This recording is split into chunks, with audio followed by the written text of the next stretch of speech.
এই ক্লাসে তোমাদের জন্য আমি ম্যানেজমেন্টের গুরুত্বপূর্ণ কিছু সাজেশন নিয়ে আসবো, যেটা তোমার প্রি টেস্ট, টেস্ট এবং পরবর্তী যারা এসএসসি আছো তাদের জন্য অনেক গুরুত্বপূর্ণ হবে। এইভাবে ধারাবাহিকভাবে আমি এখানে তোমাদেরকে প্রতিটা চ্যাপ্টার ওয়াইজ যে যে কোশ্চেনগুলো এসেছে আমি তোমাকে দিয়ে দিয়েছি। অধ্যায় 4 থেকে সবচেয়ে বেশি কোশ্চেন আমরা 5 বছরে দেখতে পাইছি। তোমার যদি মনে হয় যে ভাইয়া আমার A+ই পাইতে হবে, আমি একদম 100-এ 100 অ্যান্সার করতে চাই, তাহলে যখন তোমার এই দুটা হয়ে যাবে, তুমি সবার লাস্টে হচ্ছে এই 4টা চ্যাপ্টারকে গুরুত্ব দিবে। এই 4টা চ্যাপ্টার কি কি ভাইয়া? হ্যালো এসসি 2027, কি অবস্থা তোমাদের? আশা করি তোমরা সবাই অনেক ভালো আছো। তোমাদের প্রি টেস্ট পরীক্ষা চলতেছে, সো তোমরা এটা নিয়ে অনেক ভীত। সো তোমাদের প্রি টেস্ট পরীক্ষা চলে আর রিথিঙ্ক তোমাদের জন্য সাজেশন আনবে না, এটা কি হতে পারে? সো তোমাদের সাথে আছি আমি, তোমাদের মাহিউল ভাইয়া। আমি পড়াশোনা করছি ঢাকা বিশ্ববিদ্যালয় মার্কেটিং ডিপার্টমেন্টে। আজকে এই ক্লাসে তোমাদের জন্য আমি ম্যানেজমেন্টের গুরুত্বপূর্ণ কিছু সাজেশন নিয়ে আসবো, যেটা তোমার প্রি টেস্ট, টেস্ট এবং পরবর্তী যারা এসএসসি আছো তাদের জন্য অনেক গুরুত্বপূর্ণ হবে। ঠিক আছে? সো ম্যানেজমেন্ট নিয়ে ভয় পাওয়ার কোনো দরকার নেই। প্রি টেস্ট পরীক্ষা ইনশাল্লাহ প্রত্যেকের ভালো হবে, প্রত্যেকেই ভালো মার্কস পাবা। ঠিক আছে? আচ্ছা, তো আমরা যদি আজকে একটু আগাই, তো ফার্স্ট অফ অল আমরা দেখি আমাদের মান বন্টন কি বলতেছে। ওকে, আমাদের এমসিকিউ 30 নাম্বার থাকবে এবং আমাদের রিটেন যেটা দুইটা পার্ট হবে, একটা হচ্ছে তোমাদের ক বিভাগে থাকবে সিকিউ আর খ বিভাগে থাকবে তোমার শর্ট কোশ্চেন। ওকে, তো তোমাদের তো ফুল সিলেবাস, তোমাদের আগের যা এসএসসি ছিল তাদের ছিল শর্ট সিলেবাস, বাট তোমাদের হচ্ছে ফুল সিলেবাস। সো আজকে তোমাদেরকে আমি ফুল সিলেবাসেরই একটা সাজেশন দিয়ে দিব। ওকে, তো এমসিকিউ তোমার সময় হচ্ছে 30 মিনিট, তুমি মার্কস পাবা 30, প্রতিটা এমসিকিউ 1 করে, সো 30টা এমসিকিউর মার্কস হচ্ছে 30। আই গেস এটা তোমরা সবাই জানো। ঠিক আছে? আর রিটেন পার্ট যেটা বললাম, তোমার সময় হচ্ছে 2 ঘন্টা 30 মিনিট। ওকে, তোমার মার্কস হচ্ছে এখানে 70টাকে দুইটা ভাগ করা হবে। তো আমরা যদি প্রথম ভাগ দেখি, সেখানে আমার সিকিউ থাকবে, যেটা হচ্ছে কি ক্রিয়েটিভ কোশ্চেন বা সৃজনশীল বলি আমরা, যেটা প্রত্যেকটার মার্কস হচ্ছে 10, এরকম 5টা দিতে হবে, তুমি পাবা 50। আর থাকবে তোমার শর্ট কোশ্চেন। শর্ট কোশ্চেন প্রতিটার মার্কস হচ্ছে 2 করে, 10টা দিতে হবে, যার পরিপূর্ণ মার্কস হচ্ছে 20। তো এই হচ্ছে তোমার 100 নাম্বারের হচ্ছে মান বন্টন। ঠিক আছে? ওকে, এবার আমরা এই হচ্ছে তোমাদের চ্যাপ্টার, 12টা চ্যাপ্টার আছে। তোমাদের আগের বেচে ছিল শর্ট চ্যাপ্টার, মানে হচ্ছে শর্ট সিলেবাস, তারা হচ্ছে কিছু চ্যাপ্টার বাদ ছিল, কিছু চ্যাপ্টার আংশিক ছিল, যেমন চ্যাপ্টার 4 তাদের কিন্তু আংশিক ছিল। ঠিক আছে? তাদের সমবায় সমিতি এবং রাষ্ট্রীয় ব্যবসা ছিল না, বাট তোমাদের এই 12টা চ্যাপ্টার সবগুলোই থাকবে। সো তোমাদের এখন অনেকেরই ভয় যে ভাইয়া এতগুলো চ্যাপ্টার কি করব, যদিও প্রি টেস্টে সবার সব চ্যাপ্টার নাই, অনেকের হচ্ছে দেখা গেছে যে লাস্টের চ্যাপ্টারগুলো আছে, অনেকের আবার সামনের কিছু গুরুত্বপূর্ণ চ্যাপ্টার আছে। তো আমি যেই চেষ্টাটা করেছি যে মোটামুটি সবগুলো চ্যাপ্টারই কভার করতে, যাতে তোমাদের প্রি টেস্টে যেই চ্যাপ্টার আছে তোমাদের জন্য কোনোটা মিস না যায়। ঠিক আছে? আচ্ছা, তার আগে আমরা একটু প্রিভিয়াস ইয়ারের কোশ্চেন অ্যানালাইসিস করি। ঠিক আছে? কোন চ্যাপ্টার গুরুত্বপূর্ণ সেটা বোঝার আগে একটু প্রিভিয়াস আলোচনা করা যাক। ওকে, আমরা যদি দেখি চ্যাপ্টার 1 থেকে প্রিভিয়াস 5 বছরে, দ্যাট মিনস হচ্ছে 2024, 23, 22, 21 এবং 20, টোটাল 51টা কোশ্চেন এসেছে। ঠিক সেমভাবে চ্যাপ্টার 2 থেকে 50টা কোশ্চেন, চ্যাপ্টার 3 থেকে 43টা, চ্যাপ্টার 4 থেকে 63টা। সো এইভাবে ধারাবাহিকভাবে আমি এখানে তোমাদেরকে প্রতিটা চ্যাপ্টার ওয়াইজ যে যে কোশ্চেনগুলো এসেছে আমি তোমাকে দিয়ে দিয়েছি, যাতে তোমরা বুঝতে পারো তোমাদের জন্য কোন চ্যাপ্টারগুলো বেশি ইম্পর্টেন্ট। সো এটা কেন জরুরি ভাইয়া? যাদের এখনও একটু প্রিপারেশন খারাপ, চিন্তা করতেছো ভাইয়া কীভাবে শুরু করব, কোন চ্যাপ্টারটি ইম্পর্টেন্ট বা কম পড়ে ভালো করা যাবে, সো তারা ইম্পর্টেন্ট চ্যাপ্টারগুলো যে শুরু করো, তাহলে তোমার কমন পড়বে। অ্যান্ড আমি আজকে ক্লাসের লাস্টে একটা তোমাকে ফাইনাল সাজেশন দিব, কোন কোন চ্যাপ্টারগুলো বেশি গুরুত্বপূর্ণ, কোনগুলো মাঝারি গুরুত্বপূর্ণ, কোনগুলো কম গুরুত্বপূর্ণ। সো এইটা হইলে যেটা হবে যে তুমি তোমার কোন চ্যাপ্টারতে পড়া দরকার, কোনটাকে বেশি গুরুত্ব দেওয়া দরকার এখনও দাও নাই, অথবা দিয়েছিলা কিন্তু কম গুরুত্বপূর্ণ চ্যাপ্টার, তুমি আজকে থেকে এই ডিসিশনটা ইজিলি নিতে পারবা। ঠিক আছে? তো আমি যদি দেখি যে এই চ্যাপ্টারগুলো আসলো, দ্যাট মিনস কোন চ্যাপ্টারটা বেশি গুরুত্বপূর্ণ। সো আমি যদি তোমাকে একটা স্ট্যাট দেখাই, এখানে আমরা দেখতে পারতেছি যে অধ্যায় 4 থেকে সবচেয়ে বেশি কোশ্চেন আমরা 5 বছরে দেখতে পাইছি, যেটা হচ্ছে 63টা কোশ্চেন। ঠিক আছে? 63টা সৃজনশীল এখান থেকে আসছে লাস্ট 5 বছরে বিভিন্ন বোর্ডে। আচ্ছা, দ্বিতীয় সর্বোচ্চ কোনটা ভাইয়া? চ্যাপ্টার 9। চ্যাপ্টার 9 থেকে 62টা সিকিউ আমরা দেখতে পাইছি লাস্ট 5 বছরে। তারপরে গুরুত্বপূর্ণ হচ্ছে চ্যাপ্টার 8, যেখান থেকে হচ্ছে 54টা। তারপর হচ্ছে অধ্যায় 1, যেখান থেকে 51টা। তারপর হচ্ছে অধ্যায় 2, যেখান থেকে 50টা সিকিউ লাস্ট 5 বছরে আসছে। ঠিক আছে? এরপরে ধারাবাহিকভাবে আমরা দেখতে পাই 43, 36, 29, 11, 11, 8, শূন্য শূন্য কোনটা ভাইয়া? অধ্যায় 12। অধ্যায় 12 থেকে কখনই আজ পর্যন্ত কোনো সিকিউ কোশ্চেন আসে নাই, ঠিক আছে? দ্যাট মিনস আমরা এতে সহজে বুঝতে পারতেছি যাদের চ্যাপ্টার 12 আছে তাদের এই চ্যাপ্টার থেকে সিকিউ নিয়ে গুরুত্ব দেওয়ার কোনো দরকার নাই। ওকে, আচ্ছা, তোমরা পরবর্তী চাইলে এটা একটা স্ক্রিনশট নিয়ে নিতে পারো, এটা কিন্তু তোমাদের পরবর্তীতে কাজে লাগবে। হ্যাঁ, আচ্ছা, এবার আমরা একটু এমসিকিউর দিকে তাকাই যে এমসিকিউর কি অবস্থা, কোন কোন চ্যাপ্টারগুলো বেশি গুরুত্বপূর্ণ। তো আমরা যদি বিগত বছরের এমসিকিউগুলো দেখি, আমরা দেখব চ্যাপ্টার 1 থেকে লাস্ট 5 বছরে মোট কোশ্চেন আসছে 141টা, চ্যাপ্টার 2 থেকে 127, চ্যাপ্টার 3 থেকে 128, চ্যাপ্টার 4 থেকে 177টা, ঠিক আছে? এরপরে ধারাবাহিক এখানে সব দেওয়া আছে। এখানে আমরা দেখতে পারি চ্যাপ্টার 12 থেকে কিছু এমসিকিউ আছে, দ্যাট মিনস এখানে আর এমসিকিউতে জিরো নাই, যেটা আমরা সিকিউ দেখলাম যে জিরো, দ্যাট মিনস 12 থেকে শুধুমাত্র আমার এমসিকিউর জন্য প্রিপারেশন নিলেই হবে, ঠিক আছে? আচ্ছা, এবার যদি আমি একটু স্ট্যাটিস্টিক্যালি দেখি যে কোন চ্যাপ্টারগুলো আমার জন্য তাহলে সর্বাধিক গুরুত্বপূর্ণ হলো 5 বছর হিসাবে, তা আমি দেখব ঠিক অধ্যায় 4 এখানেও প্রথম, এখান থেকে সর্বোচ্চ এমসিকিউ আসছে 177টা, তারপরে অধ্যায় 9 এখান থেকে আসছে 142, তারপর প্রথম অধ্যায় 141, এরপরে অধ্যায় 8 136, তারপর 28, 27, 83, 76, 25, 25, 21 এবং 14টা।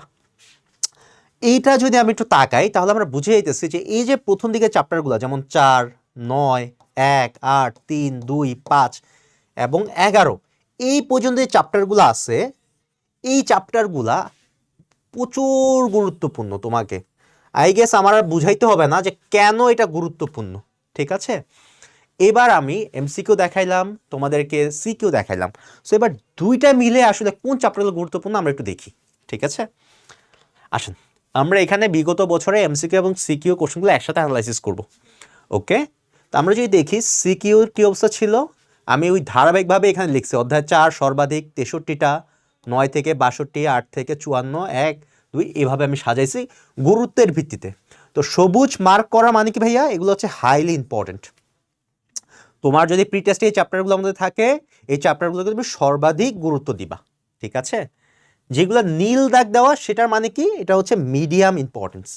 দ্যাট মিনস এই চ্যাপ্টারগুলো শেষ করার পরে যদি এই চ্যাপ্টারগুলো তোমার প্রি টেস্টের সিলেবাসে থাকে তখন তুমি এগুলো পড়বা। আর তোমার যদি মনে হয় যে ভাইয়া আমার A+ পাইতে হবে, আমি একদম 100-এ 100 অ্যান্সার করতে চাই, তাহলে যখন তোমার এই দুটা হয়ে যাবে তুমি সবার লাস্টে হচ্ছে এই 4টা চ্যাপ্টারকে গুরুত্ব দিবে। এই 4টা চ্যাপ্টার কি কি ভাইয়া? 6, 10, 7 এবং 12, ঠিক আছে?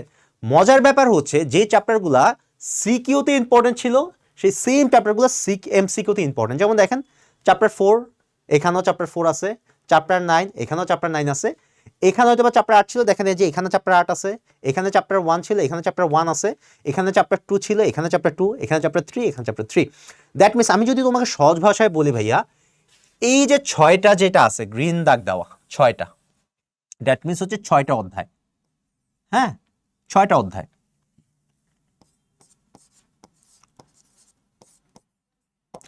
ঠিক এই সেম 6টা অধ্যায় এখানেও আছে, এই যে 4, 9, 1, 8, 3, 2, এই 6টা চ্যাপ্টার ভাইয়া এমসিকিউ এবং সিকিউর জন্য তোমার সর্বাধিক গুরুত্বপূর্ণ। এগুলাকে কখনোই হাতছাড়া করা যাবে না।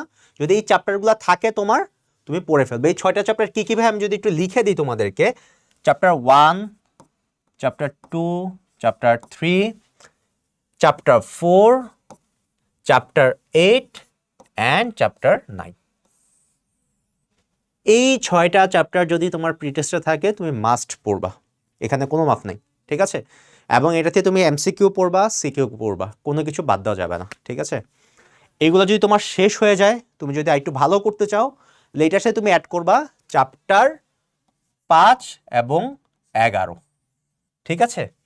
এরপরই যেমন আমার ভাই আমি একেবারে সর্বোচ্চ রেজাল্ট করতে চাই, আমার অলরেডি প্রিপারেশন ভালো, তখন তুমি এই চ্যাপ্টারগুলো অ্যাড করবে। এই চ্যাপ্টারগুলো কী কী ভাইয়া? 6, 7, 10 এবং সবার লাস্টে চ্যাপ্টার 12।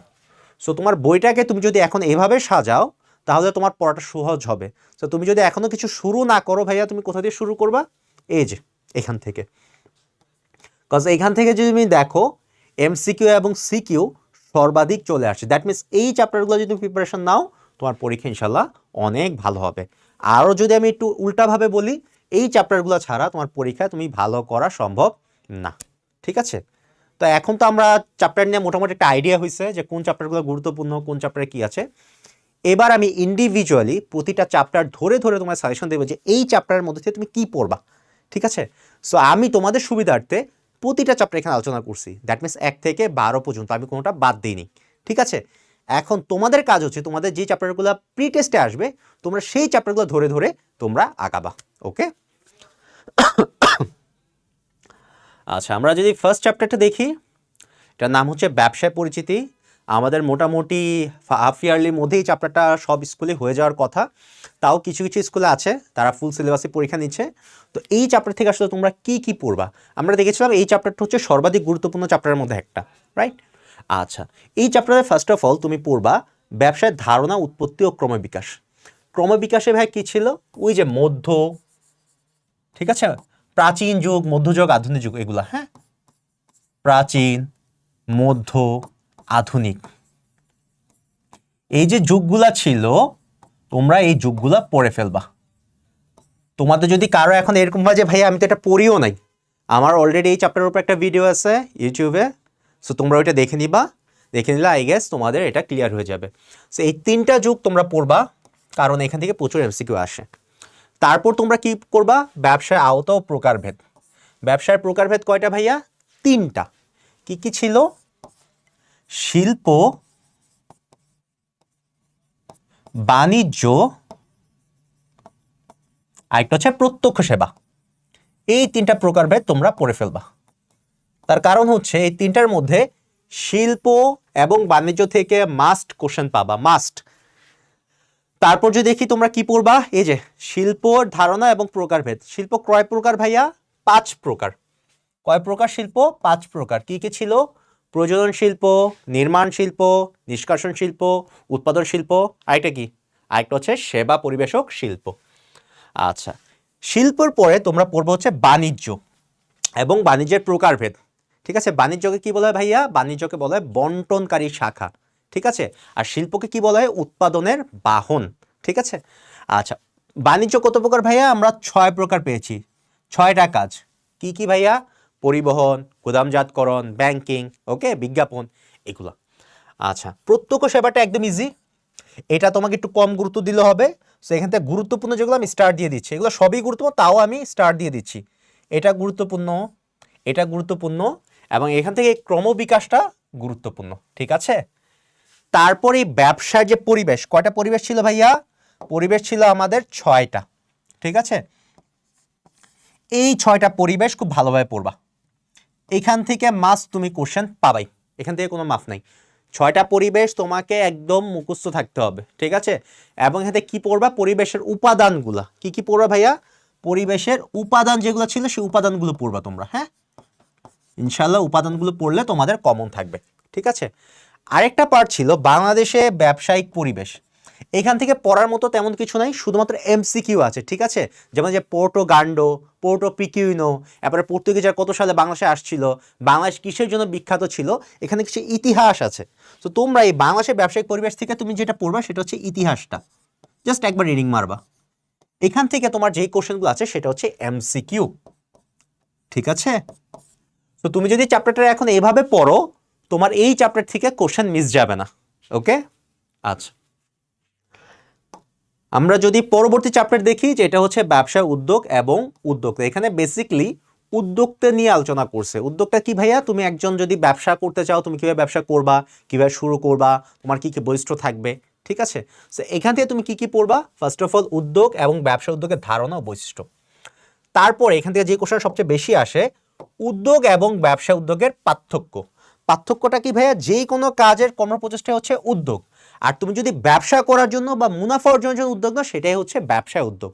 সো এই পার্থক্যটা প্রায় পরীক্ষাতে আসে, ঠিক আছে। তারপর কি আসে, এই যে ব্যবসা উদ্যোক্তার গুণাবলী, কি কি হইতে হবে, তোমার চ্যালেঞ্জটা মানসিকতা থাকতে হবে, ঠিক আছে। তারপর হচ্ছে বাংলাদেশ আর্থসামাজিক উন্নয়নে ব্যবসা উদ্যোগের গুরুত্ব, এটা তুমি বানায় লিখতে পারবা, এটা পড়ার মতো কিছু নাই, এটা তুমি যদি বানায় লিখতে চাও একবার রিডিং পড়লেই হয়ে যাবে মেইন পয়েন্টগুলো। লাস্ট যে পয়েন্টটা আছে ব্যবসা উদ্যোগ এবং ঝুঁকির মধ্যে সম্পর্ক বিশ্লেষণ, এখানে থেকে প্রায় হচ্ছে এমসিকিউ আসে। তো এমসিকিউটা কী ধরনের আসে ভাইয়া, ওদের সম্পর্ক কি, ঝুঁকি এবং কি বলছে ব্যবসা উদ্যোগের। সো তুমি যখন ব্যবসা উদ্যোগ নিবা মনে রাখবা সব সময় ঝুঁকি থাকবে, ঝুঁকি ছাড়া ব্যবসায় হয় না। সো যেখানেই ব্যবসা এক্সিস্ট করে সেখানেই ঝুঁকি থাকে। সো ঝুঁকি যদি থাকে এই ঝুঁকিটা হইতে হবে ক্যালকুলেটিভ, আন্তাজি ঝুঁকি নেওয়া যাবে না। হ্যাঁ, আমার অনেক টাকা আছে, আমি মনে করলাম আমি ব্যবসা করে লাভ করবো, আমি টাকা সব লাগাই দিলাম, এটা করা যাবে না। তোমাকে অবশ্যই বিচার বিশ্লেষণ করে তোমাকে সিদ্ধান্ত নিতে হবে তুমি কোনটা গ্রহণ করবা। ঠিক আছে? আচ্ছা, তারপর অধ্যায় 3 আত্মকর্মসংস্থান। আত্মকর্মসংস্থান মানে কি ভাইয়া? নিজের কাজের সংস্থান নিজে করা। ঠিক আছে, এটা কাইন্ড অফ কাছাকাছি ওই যে ব্যবসা উদ্যোগের মতোই। ঠিক আছে, তো এখানে বলা হয়েছে কি কি পড়বা ভাইয়া? এই চ্যাপ্টারগুলো টপিকগুলো পড়বা। আত্মসংস্থানের ধারণা, আত্মসংস্থানের প্রশিক্ষণের প্রয়োজনীয়তা, এটা বানায় লেখা যাবে, এটা মুখস্থ করার কিছু নেই, জাস্ট একবার দেখলেই হবে। বাংলাদেশে আর্থসামাজিক অবস্থা বিবেচনায় আত্মকর্মসংস্থানের উপযুক্ত ক্ষেত্র ও লাভজনক ক্ষেত্র, এটা একটু পড়বা। কোথায় কোথায় আমরা লাভবান হইতে পারি, যেখানে ঝুঁকি কম, মূলধন কম লাগে, এরকম জায়গাগুলোতে। এরপরে এই চ্যাপ্টার থেকে যে টপিকটা সর্বাধিক গুরুত্বপূর্ণ সেটা হচ্ছে ভাই এই জায়গাটা। এটা এখানে কি আছে ভাইয়া? আত্মকর্মসংস্থানে সহায়তা দানকারী প্রশিক্ষণ প্রতিষ্ঠানগুলোর কার্যক্রম ও গুরুত্ব। সো আমি যদি আত্মকর্মসংস্থান করতে চাই আমার প্রশিক্ষণ দরকার।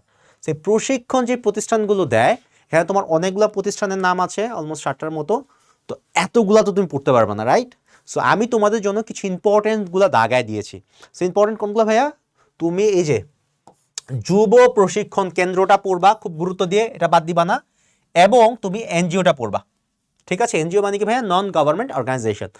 এই 60টার মধ্যে সবগুলো একটু দেখা ট্রাই করবা। তারপর যদি তোমার মনে হয় ভাইয়া না এতগুলো মাথায় থাকতেছে না, তখন তুমি এই দুইটাকে সর্বাধিক গুরুত্ব দিয়ে পড়বা। একটা হচ্ছে যুব প্রশিক্ষণ কেন্দ্র অ্যান্ড আরেকটা হচ্ছে এনজিও। ঠিক আছে, সো এই চ্যাপ্টারে আসলে টপিক খুবই কম, দ্যাট মিনস তুমি বুঝতে পারতেছো এই অল্প করে টপিক পড়লেই তোমার ইনশাল্লাহ কমন পড়ে যাবে। ওকে, আচ্ছা, তারপর অধ্যায় 4। এই চ্যাপ্টারটা আমরা দেখেছিলাম এমসিকিউ এবং সিকিউর জন্য তোমার প্রি টেস্ট, টেস্ট এবং তোমার পুরা কি বলে কমার্সের স্টুডেন্ট লাইফের সর্বাধিক গুরুত্বপূর্ণ একটা চ্যাপ্টার। মানে এই চ্যাপ্টার যদি তুমি না পড়ো তুমি আসলে কমার্স থেকে অনেক পিছায় যাবা, এ প্লাস কখনই আসবে না এই চ্যাপ্টার থেকে যদি না পড়ো। ঠিক আছে, আচ্ছা, এই চ্যাপ্টার থেকে আমি অনেকগুলা গুরুত্বপূর্ণ টপিক তোমাদেরকে দাগায় দিছি, অলমোস্ট 13টার মতো আছে এবং প্রতিটা টপিকই আসলে গুরুত্বপূর্ণ। সেক্ষেত্রে কী কী পড়বা আমি তোমাকে সেটাও বলে দিচ্ছি। ফার্স্ট অফ অল, ব্যবসায় বিভিন্ন প্রকারভেদ। আমরা 5টা প্রকারভেদ পাইছি। এটা হচ্ছে মালিকানার ভিত্তিতে ভাইয়া কি কি ছিল? এক মালিকানা, অংশীদারি, যৌথ মূলধনী, এই 3টা ছিল এসসি 26 পর্যন্ত। তোমাদের জন্য আরও 2টা নতুন টপিক আসছে। কি কি? একটা হচ্ছে সমবায় সমিতি আর একটা হচ্ছে রাষ্ট্রীয় ব্যবসায়। আচ্ছা, আমরা যদি দেখি ফার্স্ট অফ অল এক মালিকানা ব্যবসায়ের সংজ্ঞা, বৈশিষ্ট্য এবং সুবিধা অসুবিধা পড়তে হবে। এর মধ্যে থেকে সবচেয়ে গুরুত্বপূর্ণ হচ্ছে তোমার বৈশিষ্ট্যগুলো জানা, এক মালিকানা কেন আলাদা। ঠিক আছে, আচ্ছা, তারপর বলা হয়েছে এক মালিকানার উপযুক্ত ক্ষেত্র। উপযুক্ত ক্ষেত্রটাও তোমার জন্য খুবই ইম্পর্টেন্ট, কোথায় কোথায় আমরা করতে পারি। ঠিক আছে, যেখানে মূলধন কম লাগবে, ঠিক আছে, কাঁচা শাকসবজি, মাছ মাংস, এই ধরনের ব্যবসার ক্ষেত্রে এক মালিকানা ব্যবসা উপযুক্ত বা ঝুঁকি কম। ওকে, আচ্ছা, তারপর অংশীদারি ব্যবসাতে কী কী পড়বে ভাইয়া? ধারণা, বৈশিষ্ট্য এবং সুবিধা অসুবিধা। অবভিয়াসলি বৈশিষ্ট্যটা ভেরি ইম্পর্টেন্ট। ঠিক আছে, তারপর এখানে আরও কিছু গুরুত্বপূর্ণ টপিক আছে। কি কি? একটা হচ্ছে অংশীদারি ব্যবসার নিবন্ধন এবং এর সুবিধা, আমরা কেন নিবন্ধন করব। ঠিক আছে, আমরা যদি নিবন্ধন না করি এখানে অনেকগুলো অসুবিধা দেওয়া ছিল, দ্যাট মিনস এই অসুবিধাগুলো আমাদের জানতে হবে। ঠিক আছে, নিবন্ধন টপিক থেকে যে কি কি অসুবিধা হবে, যেমন 100 টাকার বেশি মামলায় টাকা পাওনা আদায় মামলা করতে পারবো না, পাল্টা পাওনা আদায় মামলা করতে পারবো না, অংশীদারদের মধ্যে হচ্ছে গিয়ে আমরা ঝামেলা মিটমাটে মামলা করতে পারবো না। সেই প্রবলেমগুলো তোমার একটু জানতে হবে। ওকে, তারপর ভেরি ইম্পর্টেন্ট টপিক ভাইয়া, অংশীদারদের প্রকারভেদ। আমাদের এখানে 6 প্রকারের অংশীদার ছিল। কয়টা ভাইয়া? 6টা। 6টা অংশীদার এখান থেকে একদম ভালোভাবে পড়ে ফেলতে হবে। এখানে অলরেডি আমার ভিডিও দেওয়া আছে, তোমার যদি লাগে তোমরা সেই ভিডিওটা দেখে ফেলতে পারো। এই 6টা অংশীদার তোমাদের মাস্ট পড়তে হবে। এখান থেকে আমি দেখছো অনেকগুলো স্টার দিয়েছি, দ্যাট মিনস এখান থেকে কোশ্চেন আসবেই। আচ্ছা, তারপর লাস্ট টপিক কি আছে ভাইয়া? এটা হচ্ছে অংশীদারি ব্যবসার বিলোপ সাধন। এই বিলোপ সাধনের ধারা, এই ধারাগুলো তোমার জন্য ইম্পর্টেন্ট। এখানেও 6টা আছে। ঠিক আছে, সো এখান থেকে তোমরা ধারাগুলো পড়ে ফেলবা। সো ধারাগুলো মুখস্থ করার একটা শর্ট টিপস আমি অলরেডি ভিডিও আপলোড করে দিয়েছি, তোমরা যে চাও সেটা থেকেও দেখতে পারো, যাতে তোমরা মনে রাখতে পারো। সো এখানে কীভাবে মনে রাখতে হয় আমি অলরেডি বলে দিয়েছি। সো এইগুলো যদি পড়ো অংশীদারি ব্যবসা টপিক কভার। এরপরে আমাদের নেক্সট টপিক হচ্ছে যৌথ মূলধনী ব্যবসায়, যেটা আমাদের জন্য একটা মাস্ট টপিক, আমাদের পড়তেই হবে, এটা মিস করার কোনো সুযোগ নেই। ঠিক আছে, কমার্স স্টুডেন্ট হিসাবে আমাদের কোম্পানির ব্যাপারে জানা লাগবে। সেখান থেকে কী কী আছে ভাইয়া? যৌথ মূলধনী কোম্পানির ব্যবসায় সংজ্ঞা এবং বৈশিষ্ট্য পড়তে হবে, মাস্ট। আচ্ছা, পাবলিক এবং প্রাইভেট লিমিটেড কোম্পানির পার্থক্য, ভেরি ইম্পর্টেন্ট, এটা তোমাদের প্রত্যেকের জানতে হবে। পাবলিক এবং প্রাইভেটের পার্থক্য কি কি? যেমন হচ্ছে সদস্য সংখ্যায় পার্থক্য আছে, প্রাইভেটের সদস্য সংখ্যা হচ্ছে 2 থেকে 50, পাবলিকে হচ্ছে, আমি লিখিয়ে দিচ্ছি তোমাদেরকে, ওকে? আচ্ছা, সদস্য সংখ্যা হচ্ছে পাবলিকে, এই হচ্ছে পাবলিক, এই হচ্ছে প্রাইভেট। সদস্য সংখ্যা প্রাইভেটে হবে 2 থেকে 50, পরিচালক হবে অ্যাটলিস্ট 2 জন, শেয়ার অবাধে হস্তান্তরযোগ্য না, আমি শুধু না লিখতেছি, ঠিক আছে? আচ্ছা, আর পাবলিকের ব্যাপারটা কি ভাইয়া? পাবলিক সদস্য সংখ্যা 7 থেকে শেয়ার সংখ্যা দ্বারা সীমাবদ্ধ, আমি প্লাস দিলাম। পরিচালক হইতে হবে অ্যাটলিস্ট 3 জন এবং শেয়ার অবাধে হস্তান্তর যোগ্য, আমি হা লিখে দিচ্ছি। এই পার্থক্যগুলো তোমাদের একটু মাথায় রাখতে হবে, ঠিক আছে? তারপর আছে যৌথ মূলধনী ব্যবসার গঠন প্রণালী, কীভাবে গঠন করি, কিছু স্টেপস আছে, এগুলো তোমাদের দেখতে হবে। মাঝে মাঝে পরীক্ষায় এটা আসে যে যৌথ মূলধনী কোম্পানির গঠন প্রণালী আলোচনা করো, স্টেপগুলো তোমাদের তখন বলতে হবে। আচ্ছা, এই ছিল তোমার যৌথ মূলধনী কোম্পানির আলোচনা, ঠিক আছে? এর মধ্যে এখানে যেটা আছে গঠন প্রণালী, এখানে 2টা দলিল আছে, দেখবা দলিল প্রণয়ন, এই 2টা দলিল তোমাকে পড়তে হবে, ঠিক আছে? আচ্ছা, এই দলিল 2টা থেকে প্রায় দেখা যায় এমসিকিউ এবং হচ্ছে 2 নাম্বার যে কোশ্চেনটা থাকে না ভাইয়া, অনুধাবন, সেই কোশ্চেনটা এখান থেকে আসে, ঠিক আছে? তারপর সমবায় সমিতির ধারণা ও বৈশিষ্ট্য, সমবায় সমিতির গঠন, এই পার্টটা তোমাদের জন্য খুবই ইম্পর্টেন্ট। কেন ইম্পর্টেন্ট? এই গঠন পার্টে আমরা দেখি অনেকগুলো ফিগার দেওয়া আছে। কিসের ফিগার ভাইয়া? যেমন ফি, কত টাকা ফি লাগে কোন ধরনের সমবায় সমিতি গঠন করার জন্য, এই টাকার অ্যামাউন্টটা ইম্পর্টেন্ট। তারপর মূলধন আছে, এই মূলধন কোনটাতে কত লাগে, এইটা ইম্পর্টেন্ট। সো এই টাকার অ্যামাউন্টগুলো তোমরা খুবই মনোযোগ দিয়ে পড়বা, কারণ এখান থেকে এমসিকিউ আসবে, ঠিক আছে? তারপর যেটা আছে রাষ্ট্রীয় ব্যবসার ধারণা বৈশিষ্ট্য এবং রাষ্ট্রীয় ব্যবসার নাম, এই জায়গাটা ইম্পর্টেন্ট। কোনটা ভাইয়া? রাষ্ট্রীয় ব্যবসার নাম, বাংলাদেশে কোন ধরনের রাষ্ট্রীয় ব্যবসা আছে কোন জায়গায়, ঠিক আছে? তো শিল্প মন্ত্রণালয় অনুযায়ী বা মন্ত্রণালয় যদি তুমি পড়ো তাহলে এটা মনে থাকবে, ঠিক আছে? সো তোমরা মন্ত্রণালয় অনুযায়ী এই যে টপিকটা আছে এটা পড়ে ফেলবা, এখান থেকে কিন্তু এমসিকিউ থাকে, ওকে? আচ্ছা, সো আমরা এই চ্যাপ্টারটা থেকে নেক্সট চ্যাপ্টারে যাচ্ছি, যেটা হচ্ছে অধ্যায় 5, ব্যবসায়ের আইনগত দিক। এই চ্যাপ্টারটা মোস্ট প্রবাবলি হচ্ছে তোমাদের মিডিয়াম লেভেলের একটা চ্যাপ্টার ছিল, সো পড়তে হবে। আচ্ছা, তো এখান থেকে কী কী পড়বা তোমরা? ফার্স্ট অফ অল হচ্ছে লাইসেন্স নিয়ে পড়বা, লাইসেন্স মিনস হচ্ছে অনুমতি। তারপর তোমরা পড়বা ফ্র্যাঞ্চাইজিং, এই ফ্র্যাঞ্চাইজিংটা ভাইয়া খুবই ইম্পর্টেন্ট, খুবই ইম্পর্টেন্ট। এর মধ্যে থেকে বেশি ইম্পর্টেন্ট ফ্র্যাঞ্চাইজিং চুক্তি, ঠিক আছে? চুক্তির বিষয়বস্তু কী কী থাকবে, প্রায় দেখবা 6-7টা পয়েন্ট আছে, এই পয়েন্টগুলো একটু মাথায় রাখতে হবে, ঠিক আছে? তারপর আছে তোমাদের পেটেন্ট, ঠিক আছে? মেধা সম্পদ, পেটেন্ট আছে। পেটেন্ট আমরা কিসের জন্য করি ভাইয়া? বৈজ্ঞানিক ব্যাপার স্যাপার, নতুন আবিষ্কারের জন্য, ঠিক আছে? প্রযুক্তিগত আবিষ্কার, প্রযুক্তির জন্য। ধরো তুমি একটা নতুন মেশিন আবিষ্কার করছো, এই ধরনের আবিষ্কারের জন্য তুমি যেটা করতে পারো সেটা হচ্ছে পেটেন্ট। আচ্ছা, তারপর কি আছে ভাইয়া? ট্রেডমার্ক, ট্রেডমার্ক কি ভাইয়া? চিহ্ন, তোমার একটা লোগো আছে, তুমি সেই লোগোটাকে হচ্ছে ট্রেডমার্ক করতে পারো। তারপর তোমার আছে কপিরাইট, কপিরাইট আমরা মেধাভিত্তিক যে সৃজনশীল কাজগুলো আছে সেগুলোর জন্য করি, সৃজনশীল, ঠিক আছে? কপিরাইট কিসের জন্য করি ভাইয়া? সৃজনশীল কাজ। সৃজনশীল কাজ কি হইতে পারে ভাইয়া?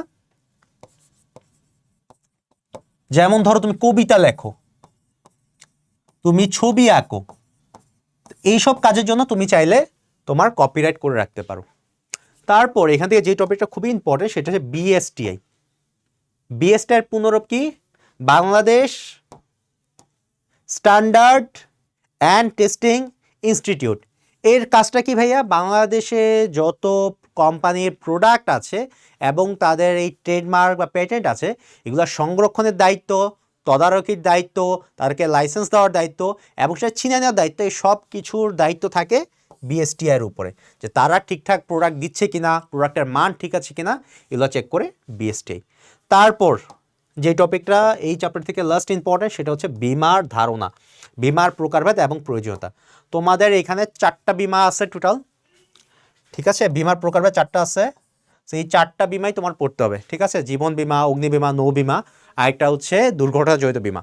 সো এই 4টা বিমার প্রত্যেকটাই তোমার এখান থেকে পড়তে হবে, ওকে, সো মেইনলি সব তো পড়বা যদি সময় থাকে, যেহেতু সময় কম, সো এই টপিকগুলো আগে ভালোভাবে পড়ে নিবা, ঠিক আছে?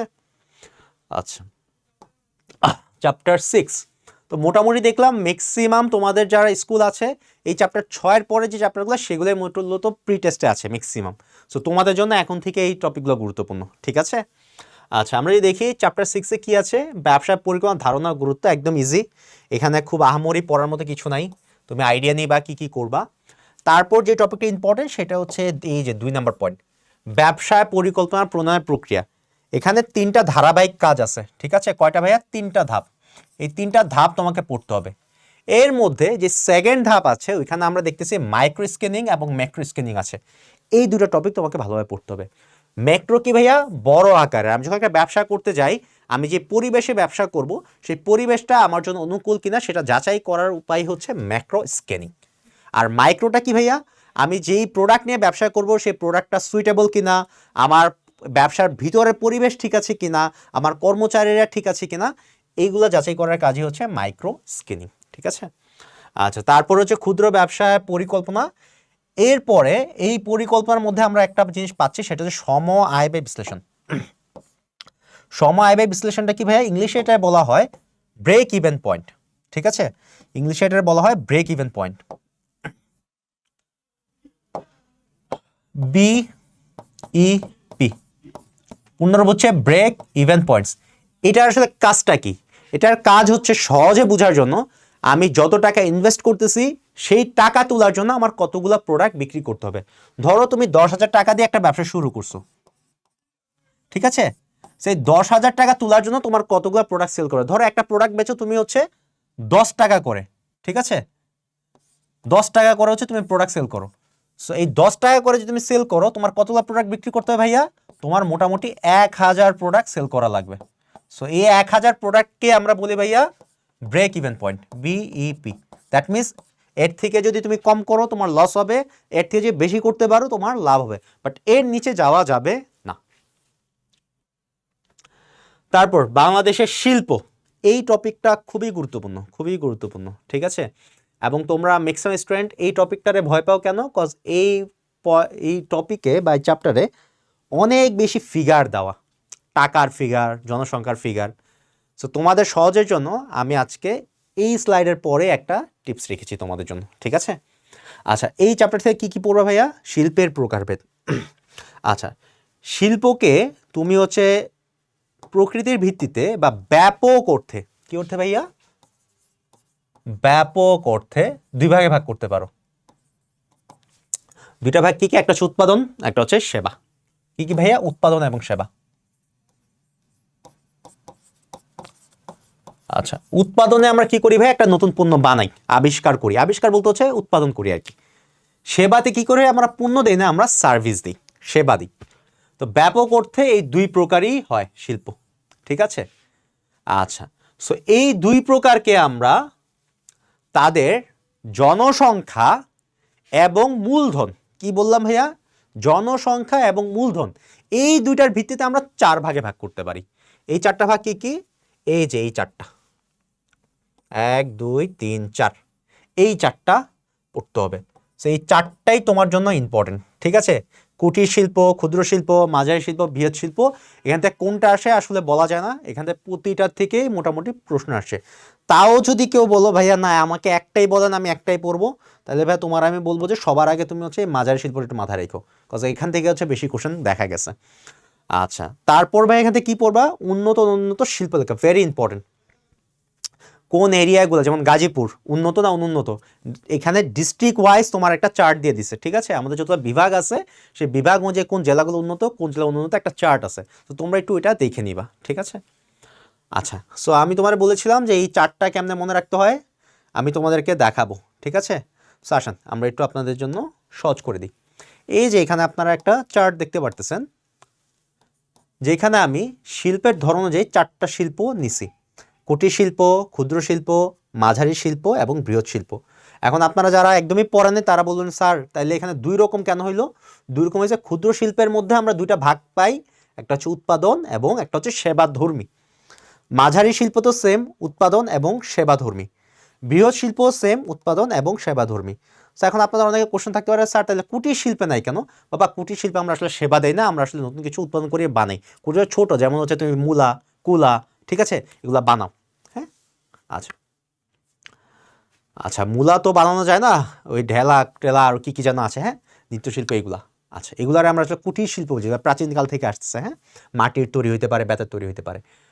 তো আমরা যদি দেখি, ফার্স্ট অফ অল হচ্ছে কুটির শিল্প। কোনটাকে আমরা কুটির শিল্প বলবো? এটার বৈশিষ্ট্য কি? তোমার জমি এবং কারখানা ভবন ব্যতি রেখে স্থায়ী সম্পত্তির মূল্য। আর তোমরা বলতে পারো ভাইয়া জমি এবং কারখানা বাদ কেন? এটার বাদ কারণ হচ্ছে এটা তুমি নিজেও দিতে পারো, তোমার অনেক জায়গা সম্পত্তি আছে, তোমার বিল্ডিং আছে, তুমি সেখানে ব্যবসা করতেছো, সো এটাকে ধরা যাবে না। আমরা ধরবো কোনটা? অ্যাকচুয়ালি ব্যবসা প্রতিষ্ঠানে কত টাকা আছে। সো কুটির শিল্পে টাকা হইতে হবে 10 লক্ষ টাকার কম, ঠিক আছে, এবং জনসংখ্যা হবে 15 জনের অধিক না, দ্যাট মিনস 15 জনের কম, 15 জন অথবা তার কম। সো যেই ব্যবসা প্রতিষ্ঠান আমরা দেখবো 10 লক্ষ টাকার কম এবং 15 জনের কম জনসংখ্যা, সেটাকে আমরা বলবো কুটির শিল্প। ঠিক আছে ভাইয়া, এখানে কনফিউজ হয়ে একদম ক্লিয়ার থাকতে হবে। ক্ষুদ্র শিল্পে তুমি যখন যাবা, যেহেতু আমরা উৎপাদন করবো, অবভিয়াসলি টাকা বেশি লাগবে নতুন কিছু করতে, সেখানে টাকা কত ভাইয়া? 75 লক্ষ থেকে 15 কোটি পর্যন্ত, এবং জনসংখ্যা হবে 31 থেকে 120 জন। বাট তুমি যদি ক্ষুদ্র শিল্পের সেবাধর্মী কাজ করো, তাহলে কিন্তু তোমার টাকা কম লাগবে, 10 লাখ থেকে 2 কোটি পর্যন্ত, এবং কর্মী লাগবে হচ্ছে তোমার 16 থেকে 50 পর্যন্ত। এইভাবে আমি প্রতিটাকে তোমাদের জন্য ইজি করে দিচ্ছি। এরপর হচ্ছে মাঝারি শিল্প, দুইটা আছে সেম। এরপর হচ্ছে বৃহৎ শিল্প, দুইটা আছে ঠিক একইভাবে। সো তোমরা এটাকে সুন্দরভাবে একটু মাথায় নিয়ে নিবা, ঠিক আছে। এরকম একটা চার্ট অলরেডি তোমার বইতেও দেওয়া আছে, তাও যদি তুমি চিন্তা করো ভাই আমি বই ধরবো না লাস্ট টাইম, সো তোমরা এটাকে একটা স্ক্রিনশট নিয়ে বা নোট করে তোমরা একটু দেখে নিবা, ওকে। আচ্ছা, এরপরে চ্যাপ্টার হচ্ছে অধ্যায় 8, ব্যবসায় প্রতিষ্ঠানের ব্যবস্থাপনা। এই চ্যাপ্টারটা খুবই ইম্পর্টেন্ট। এটা হচ্ছে তোমাদের চ্যাপ্টারের মধ্যে একমাত্র চ্যাপ্টার যেটা ব্যবস্থাপনা নিয়ে কথা বলছে। তোমরা যখন সেকেন্ড ইয়ারে উঠবা, তখন একটা সেকেন্ড পার্ট পাবা বা সেকেন্ড পেপার পাবা ম্যানেজমেন্টে, ওখানে পুরাটাই ব্যবস্থাপনা নিয়ে কথা। এখানে শুধুমাত্র একটা টপিক ব্যবস্থাপনা নিয়ে বা একটা চ্যাপ্টার, দ্যাট মিনস এই চ্যাপ্টারটা খুবই ইম্পর্টেন্ট। এখান থেকে প্রতি বছরই কোশ্চেন ছিল, ঠিক আছে। এখান থেকে কী পড়বা? একটা হচ্ছে ব্যবস্থাপনার ধারণা পড়বা, ব্যবস্থাপনার কাজ, এটা ভেরি ইম্পর্টেন্ট। এখানে তোমার টোটাল 7টা কাজ আছে, 7টা কাজ এবং মুখস্থ ঠতস্থ, যেমন পরিকল্পনা, সংগঠিতকরণ, কর্মী সংস্থান, প্রেষণা, নির্দেশনা, ঠিক আছে, নিয়ন্ত্রণ পর্যন্ত। এই 7টা কাজ একদম ভালোভাবে পড়তে হবে, এখানে কোনো মাফ নাই, ঠিক আছে। তো এই 7টা কাজের মধ্যে এখানে কিছু টপিক নিয়ে আলোচনা করছে, যেমন হচ্ছে এই যে পরিকল্পনার ধারণা, ঠিক আছে। এরপর হচ্ছে সংগঠিতকরণ। সংগঠিতকরণ মানে কি ভাইয়া? একটা প্রতিষ্ঠানের জন্য যেই জায়গায় যে জিনিসটা দরকার সেই জায়গায় সেই জিনিসটা রাখা।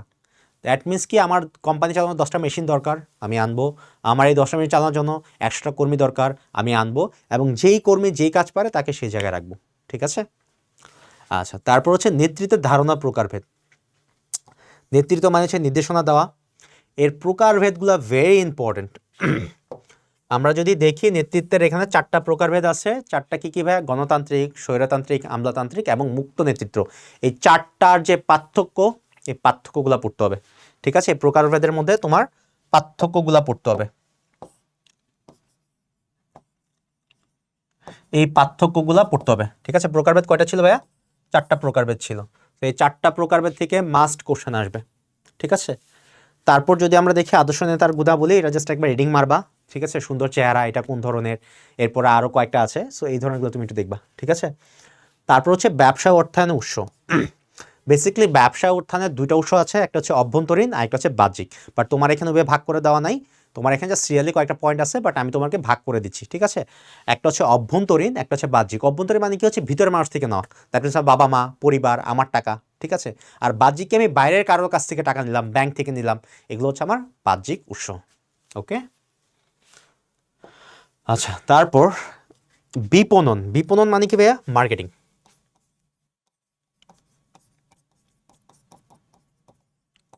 বা বিক্রয় করা, সেল করা। তোমরা যখন ইন্টারে যাবা তখন তোমাদের একটা আলাদা সাবজেক্টই পাবা, মার্কেটিং। তোমরা চাইলে ফাইন্যান্স না দিয়ে মার্কেটিং নিতে পারো, তোমাদের ওই অপশন আছে। সো তোমার এই ম্যানেজমেন্টে একমাত্র চ্যাপ্টার মার্কেটিং নিয়ে পড়া হচ্ছে এটা, এই জন্য এটা খুবই গুরুত্বপূর্ণ, ঠিক আছে। আচ্ছা, মার্কেটিং থেকে তোমরা কি পড়বা? ফার্স্ট হচ্ছে বিপণনের ধারণা থাকতে হবে তোমার, মার্কেটিং আসলে কি কাজ করে। সহজ কথা, এটা পণ্য বিনিময় করে বা বিক্রি করে। এই বিক্রয়ের জন্য যা যা কাজ করা লাগে সব কিছু করে এই বিপণন, ওকে। তারপর হচ্ছে বিপণনের কার্যাবলী, ভেরি ইম্পর্টেন্ট, এটা তোমাদের মাস্ট পড়তে হবে, ঠিক আছে। বিপণনের কার্যাবলী কি কি কাজ করে, ঠিক আছে। এর মধ্যে তুমি আবার পাবা হচ্ছে কি জানো, পর্যায়িতকরণ, ঠিক আছে, এগুলা প্রমিতকরণ, এগুলো তোমার মাস্ট পড়তে হবে, ঠিক আছে। পর্যায়িতকরণ এবং প্রমিতকরণ,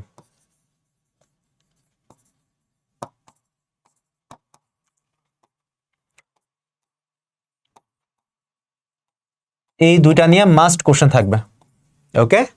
তারপর বন্টন প্রণালীর ধারণা, দ্যাট মিনস হচ্ছে উৎপাদক থেকে ভোক্তার কাছে পণ্যটাকে আমরা কিভাবে পাঠাতে পারি, কার কাছ থেকে কার ভাইয়া, উৎপাদক থেকে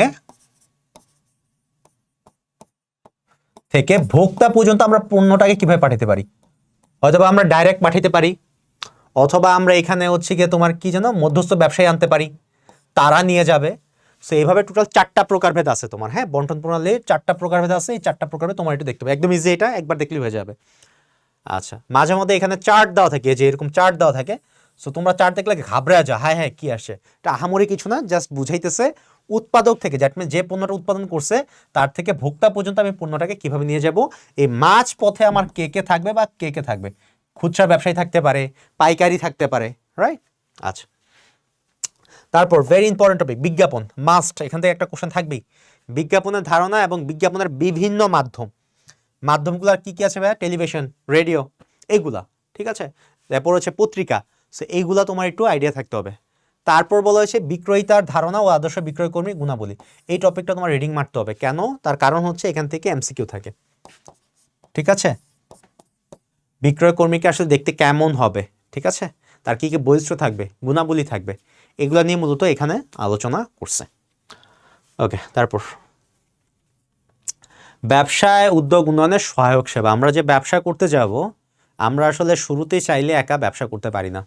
তো সরকার এবং দেশের বিভিন্ন প্রতিষ্ঠান আমরা যেন ব্যবসা করতে পারি এবং আমাদের সহজ হয়, সেই জন্য বিভিন্ন সহযোগিতা দিয়ে রাখছে।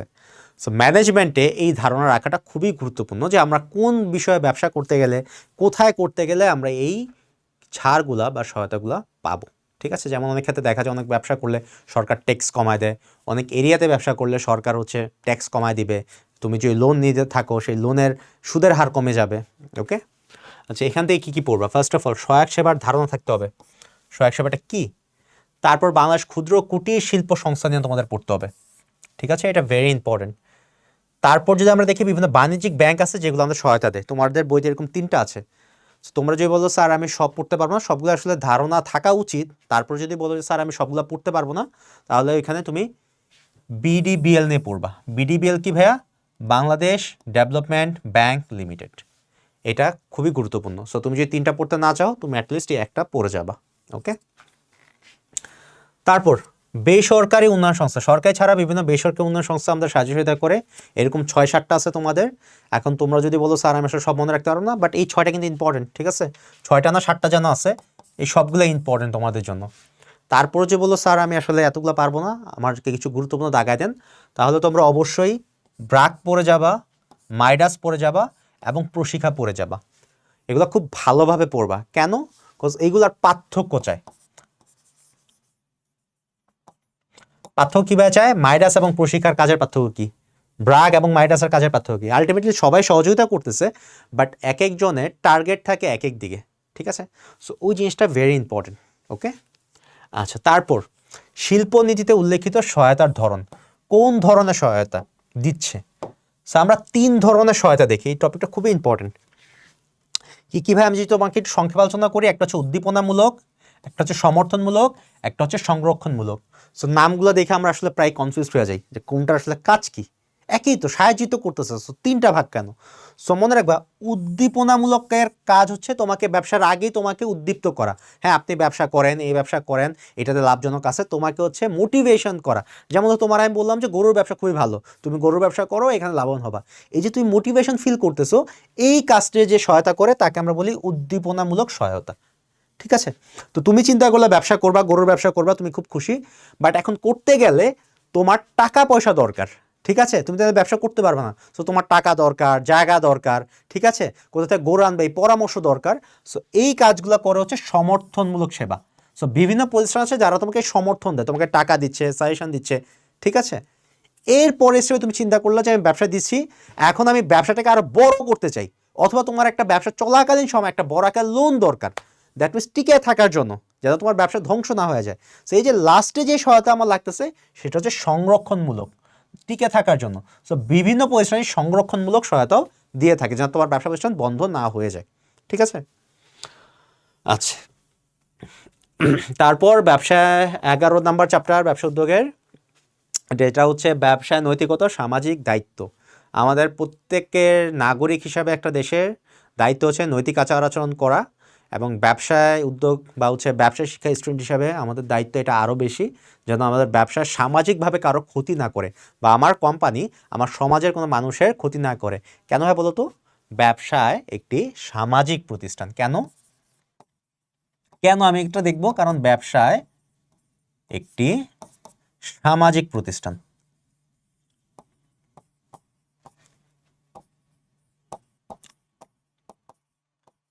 আচ্ছা, আমি ব্যবসাকে আর্থিক প্রতিষ্ঠান না বলে সামাজিক প্রতিষ্ঠান কেন বলতেছি ভাইয়া বলেন তো? এটা কিন্তু 2 নম্বর কোশ্চেনে প্রায় আসে, যে ব্যাখ্যা করো। তার কারণ হচ্ছে একটা ব্যবসা প্রতিষ্ঠান কোথায় গড়ে ওঠে ভাইয়া? সমাজে। এটার যে র ম্যাটেরিয়ালস বা উৎপাদনের জিনিস দরকার কই থেকে আসে? প্রকৃতি থেকে। এটার যে লোকজন দরকার সে এটা কই থেকে পায়? সমাজ থেকে। দ্যাট মিনস একটা ব্যবসা প্রতিষ্ঠান সব দিক থেকে একটা সমাজের উপর নির্ভরশীল। সে যে প্রোডাক্টটা বিক্রি করবে সেটা কোথায় করবে ভাইয়া? সমাজের মানুষের কাছে। সো সমাজ ছাড়া বা সমাজের মানুষ ছাড়া একটা ব্যবসা প্রতিষ্ঠান টিকতে পারে না। এই জন্য ব্যবসা প্রতিষ্ঠানের সর্বাধিক দায়িত্ব হচ্ছে ব্যবসার কারণে যেন সমাজের কোনো ক্ষয়ক্ষতি না হয়। তো এখানে তুমি কি পড়ো ভাইয়া? ব্যবসায় মূল্যবোধ এবং নৈতিকতার ধারণা গুরুত্ব। প্রায় এদের মধ্যে পার্থক্য আসে। ঠিক আছে? মূল্যবোধ কি ভাইয়া? যে আচার আচরণকে সমাজের মানুষ মূল্যবান মনে করে। ঠিক আছে? আর একটা হচ্ছে নৈতিকতা কি ভাইয়া? অসৎ থেকে সত্যকে পার্থক্য করা, মিথ্যা থেকে সত্যকে পার্থক্য করা। এই যে পার্থক্য করে এবং তুমি কোনটা করবা, এটা হচ্ছে তোমার নৈতিকতা। তুমি অন্যায় থেকে ন্যায়টা করতেছো, মিথ্যা থেকে সত্যটা করতেছো, তুমি খারাপ দিকে যাচ্ছ না, এটাই হচ্ছে তোমার নৈতিকতা। ওকে? আচ্ছা, তারপর এই চ্যাপ্টারের মধ্যে সবচেয়ে গুরুত্বপূর্ণ যেটা, সেটা হচ্ছে এইটা। কি এটা? রাষ্ট্র, সমাজ, ক্রেতা এবং কর্মচারীর প্রতি সামাজিক দায়িত্ব। এই 4টা প্রতিষ্ঠান আছে সমাজে। হ্যাঁ, 4টা কে কে ভাইয়া? একটা হচ্ছে রাষ্ট্র, একটা হচ্ছে সমাজ, একটা হচ্ছে ক্রেতা, একটা হচ্ছে কর্মচারী। সেই 4 জনের প্রতি তোমার বা একটা কোম্পানির দায়িত্ব আছে। দায়িত্ব কি কি আমি যদি সংক্ষেপে বলি, কর্মচারীর প্রতি কি দায়িত্ব ভাইয়া? তার চাকরির নিরাপত্তা দিতে হবে, কাজের পরিবেশ দিতে হবে, তাকে টাইমলি বেতন দিতে হবে। ওকে? আচ্ছা, ক্রেতার প্রতি দায়িত্ব কি? ক্রেতার প্রতি হচ্ছে সঠিক সময় সঠিক পণ্য দিতে হবে, ভেজাল পণ্য দেওয়া যাবে না, মজুতদারি করা যাবে না। সমাজের প্রতি দায়িত্ব কি ভাইয়া? সমাজের ক্ষতি করা যাবে না, ময়লা আবর্জনা ফেলা যাবে না, বাতাস, পানি, মাটি কোনো কিছুর ক্ষতি করা যাবে না। রাষ্ট্রের প্রতি দায়িত্ব কি ভাইয়া? সঠিক সময় ট্যাক্স দিতে হবে, সরকারের যদি কোনো নীতিমালা আসে সেটা প্রণয়নে সাহায্য করতে হবে। ঠিক আছে? সহজ করে সরকার যত ধরনের সাহায্য দরকার আমরা করব। তারপর এই চ্যাপ্টারের লাস্ট টপিক, পরিবেশ দূষণ এবং ব্যবসায়। পরিবেশকে কিভাবে দূষণ করে একটা ব্যবসা প্রতিষ্ঠান, এই ব্যাপারে তোমার ধারণা থাকতে হবে। কজ আমরা প্রায় দেখি বুড়িগঙ্গাতে ময়লা ফেলা হচ্ছে, বুড়িগঙ্গা অলমোস্ট মৃত নদী। ঠিক আছে? সো ব্যবসা যেন এরকম না করে, সো কি কি দূষণ করতেছে, যেমন আমরা জানি বায়ু দূষণ করতেছে, পানি দূষণ করতেছে, মাটি দূষণ করতেছে, এবং এগুলো প্রতিরোধে বিভিন্ন আইনও হয়েছে, যেমন পলিথিন মাটিতে ফেলা যাবে না। সো এই আইনগুলো এখানে আছে, তোমরা একটু এগুলো দেখে নিবা। ওকে? তারপর লাস্ট চ্যাপ্টার আমাদের, সেটা হচ্ছে গিয়ে সফল উদ্যোক্তাদের জীবনী থেকে শিক্ষণীয়। সফল উদ্যোক্তা আমাদের দেশে যারা ছিল তাদের এখানে আলোচনা করা হয়েছে। তো এখান থেকে কোনো সিকিউ কখনোই আসে নাই। সো এই চ্যাপ্টারটাকে কখনোই সিকিউর ভিত্তিতে তোমার দেখার দরকার নেই, ভয় পাওয়ার দরকার নেই। এখান থেকে বেসিক্যালি ভাই কী কী আসে? এমসিকিউ আসে। কী আসে এখান থেকে? এমসিকিউ। এখন তোমাদের কথা হচ্ছে ভাই এত এত এমসিকিউ আছে এই চ্যাপ্টারে কী পড়বো? তো বেসিক্যালি ভাইয়া এখানে যাদের নাম লেখা আছে সবারটা পড়া লাগবে না, প্রায় 6-7 জনের নাম আছে, তোমরা এই 4টা পড়বা। এটা হচ্ছে জহুরুল ইসলাম, 2 নম্বর হচ্ছে স্যামসং এস চৌধুরী, মহিলাদের মধ্যে শাহিদা বেগম, আর লাস্ট হচ্ছে আবুল কালাম আজাদ। সো এদের কি কি পড়বা ভাইয়া? জন্ম এবং মৃত্যু সালটা পড়বা, গুরুত্বপূর্ণ সাল আছে ব্যবসা শুরু করার সাল সেটা পড়বা, তাদের নামে যে অ্যাওয়ার্ডগুলো আছে সেগুলো পড়বা, এবং তাদের জীবনে যে স্মরণীয় যে ব্যাপারগুলো আছে সেগুলো পড়বা। সো এই টপিকগুলো যদি তুমি একটু পড়ো, ইনশাল্লাহ তোমার কোনো চ্যাপ্টারই আর প্রবলেম হবে না। সো আমি যদি একটু রিক্যাপ করি তোমাদের এই টোটাল সবগুলো চ্যাপ্টারে,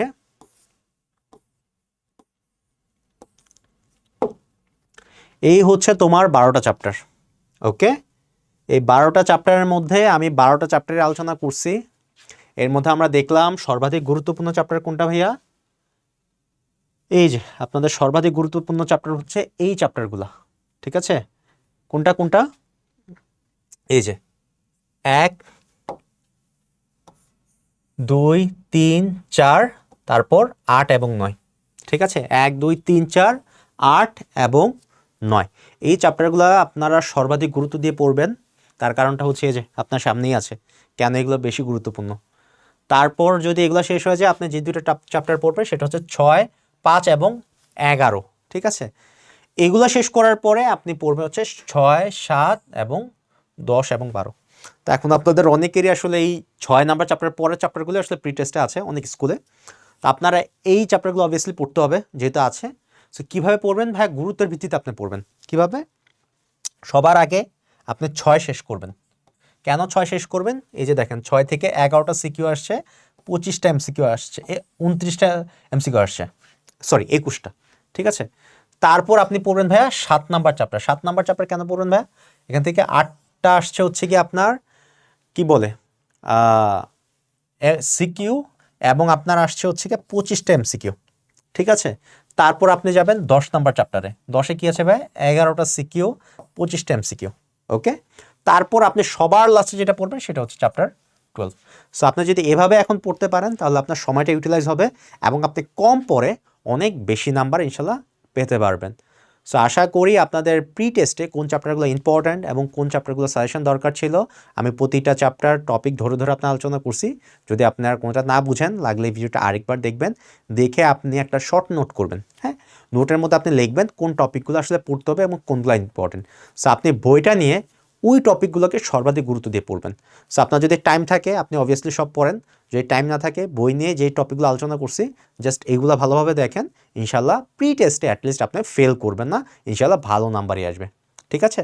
সো আশা করি আপনারা সবাই ভালো থাকবেন, সুস্থ থাকবেন এবং এতক্ষণ সাথে থাকার জন্য সবাইকে অসংখ্য ধন্যবাদ। আসসালামু আলাইকুম।